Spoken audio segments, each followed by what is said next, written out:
Welcome back to Fish Catcher Outdoors. Welcome to the cockpit of my 205 Alumacraft competitor. Thanks for tuning in. Got a lot of questions about the battery setup I'm running, so I thought I'd answer a few of those. And I'm really happy with how it's been working out. I have made a recent addition to the charging situation, so I'm going to talk you through that, what I've been seeing, some watch outs, and etc. So normally, the Alumacraft Competitor 205 comes with 5 batteries if you got it set up like mine. I got a 36 volt trolling motor. I've got 3 batteries in the front. I've got 2 batteries in the back. And I had all lead acids when I bought this boat in 2017.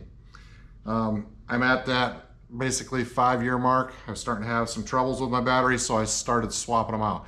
I started last year, I swapped out to a lithium starting battery. That one I'm using is made by Ionic. Been super impressed with it. I actually got rid of the 2 lead acids, went to 1. I think I've got a video out there. I've been running it since then. It's been flawless. I don't really have to charge it because it just charges with the alternator. And unless I just do a ton of idling and have the screens up all day, I haven't had any issues with running that battery down.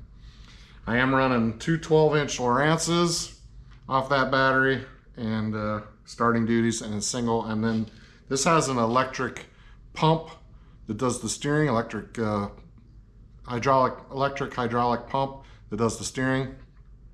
And that actually takes a lot of amps. I've got some videos on that too. But at any rate, so I've switched to just 1 single battery in the back. I've got some unique things I've done to set this up though I want to show you. And it's working pretty good for me. So here's my single Ionic. It's in this back rear compartment. I've got it set up. I've actually added a charging lead for it right here. This is actually called an XT60. I've got an XT60 coming off my front batteries. And then I've got this little bitty charger. It's actually that I have for my RC cars and RC planes. But it's called an ISDT-Q6. And it's actually super slick. Let me show you how it works.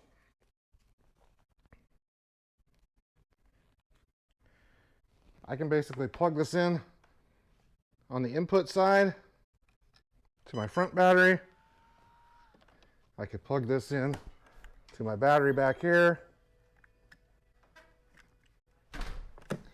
And just like that. And then if I want to charge, this is using one of my front trolling motor batteries. If I want to charge back here, I could charge up to 14 amps with this tiny little battery charger. Pretty slick. This is what I've actually been using to charge batteries until I got this new battery charger. But just that fast, I can be charging my rear battery. So if I did happen to run it down, which I have done 1 time, I can actually use my trolling motor batteries to charge this back battery, and it's just a nice little compact charger. It works really slick. And just like that, I'm putting, you know, 8 amps in this back battery, so pretty slick.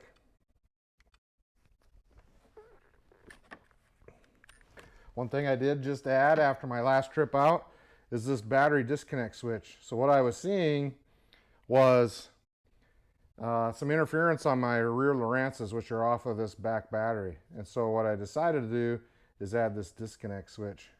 So I can go like that, should disconnect it from the, and it's basically because my trolling motor batteries are tied together through my new battery charger, and that's causing me interference on my back Lowrance units. So I just decided to change that after this last time out.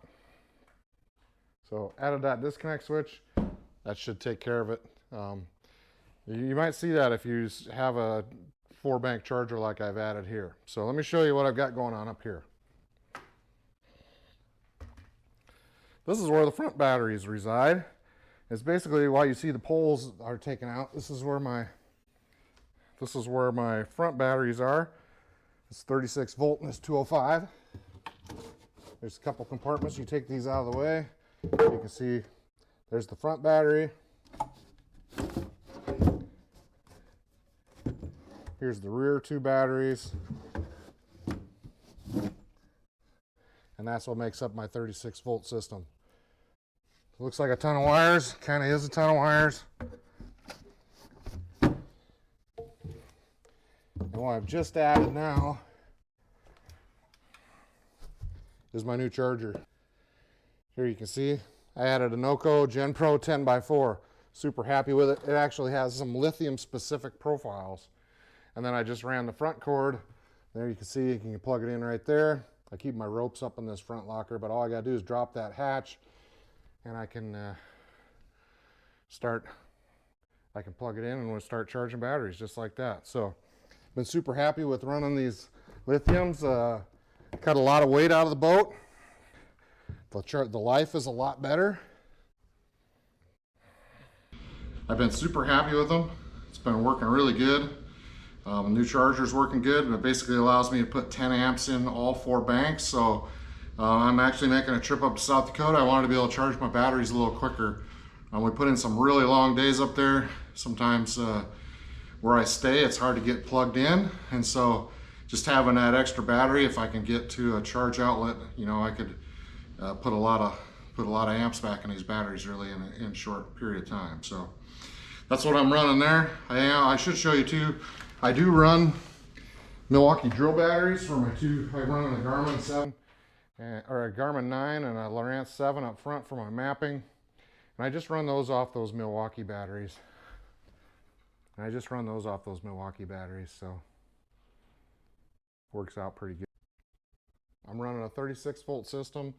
I'm running CHINS batteries up there, and I've been running them since last September. I'll show you a link to those on the Amazon as well to pick those up.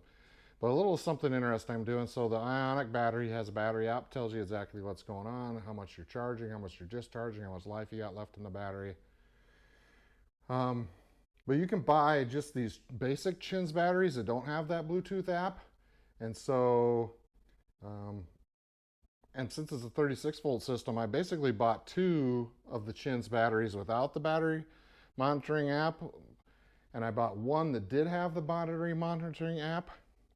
And basically I can see the charge and discharge from the one battery. It can tell me really where I'm at for all 3. And so I didn't spend the extra for the other 2. The other thing I have added that's just pretty slick is I can keep an eye on where I'm at with my charging. I added a voltmeter stack. It uses the, so I did add a voltmeter gauge cluster. It uses the vent hole from that front compartment and then just goes straight down to those batteries right there. Gives me a full-time readout. Doesn't pull much amperage, so I can leave those LEDs on all the time. And basically I can see exactly where I'm at. I know that I'm at about 80% charge at 13.3. So that's what I'm running for a setup. Definitely recommend those lithium batteries. They're just excellent. Cuts a ton of weight out of your boat. Charges up faster, lasts longer. I'm using the 100 amps on the front too. So thanks for watching. We'll catch you next time on Fish Catcher Outdoors. Please like and subscribe, comment, and I'll try to answer any questions you got. So thank you. See you next time.